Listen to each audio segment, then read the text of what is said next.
So now we've got with us Ryan Antosh from CARSTAR Hannah in Alberta, not too far from Calgary. Ryan, welcome. Nice to see you. How's things? Things are really good. Thanks. Excellent. Well, glad to chat with you. And I guess just to share with our audience, can you give us a little background about your business and the market in which you operate?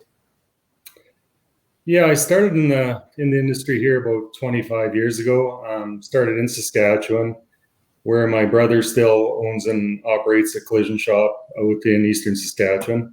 About 12 years ago, I made my way into Alberta and purchased a independent shop here. And a couple of years ago, I joined with CARSTAR and just keeps accelerating. Okay, great stuff. So obviously the big thing this year has been COVID-19. So I just kind of wanted to get from you a little about, what's been the impact of the pandemic on your business? What are some of the changes that you've had to implement and how those have impacted the way things are run? Well, I think COVID's been a huge thing for everybody. For collision shops, they deemed us, that we can still stay open, we can still operate.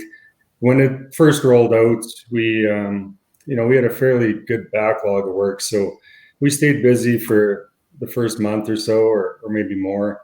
As people quit traveling, it got tougher. We were spreading the work out, sales decreased, but we were pretty lucky overall. Our sales weren't down here as much as a lot of the other collision shops that I've talked to, and we're pretty lucky. We have a pretty good market out here. We're rural. We have a strong community. People really support us. We try hard, and people try hard for us. So, we're a little more fortunate maybe being in the rural market out here. As far as what we put in place, pretty much like everybody else, I hope anyway, is we're sanitizing vehicles on entry. We're spraying cars down. CSRs are in here, making sure everything stays clean. COVID kits in the vehicles. When they leave on delivery, they're sprayed down again. We are trying pretty hard. Our insurance partners have stepped up to the plate and tried to help us with that too. So we got to give them credit for that as well. Great. So it sounds like things are kind of running along pretty well. And I'm just curious, is there any kind of procedures or practices that you've put in place now that you probably will keep, hopefully after the pandemic subsides? Yeah, I think, to be honest with you, I think spraying down the vehicles with the disinfectants that we have now, I don't see any reason why we shouldn't keep doing it for everybody's safety. COVID kits, we always use seat covers before and a few things, just, the extra seat, we didn't used to always put covers on the steering wheels, on the shifters, on everywhere that you're just touching. I think it's just a good practice all in all. And for the little bit of money that we have to put out for safety, I think it's definitely worth it. And I think we'll probably continue with it as it goes on. Okay, great.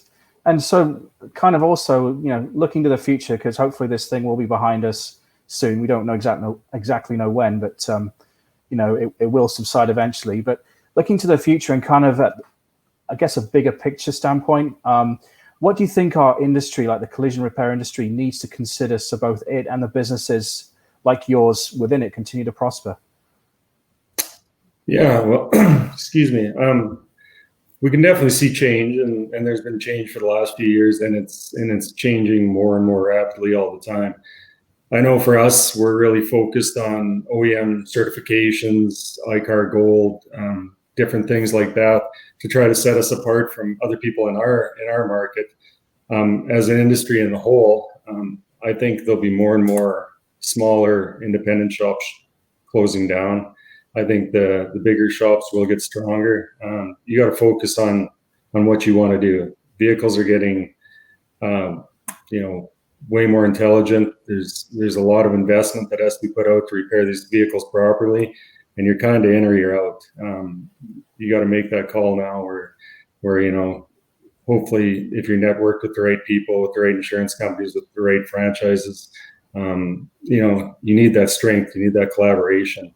You need some support, and I think that's where we're really seeing. The last thing we want to do is send vehicles out the door that aren't repaired properly and safely. Yeah, absolutely. I couldn't agree with you more.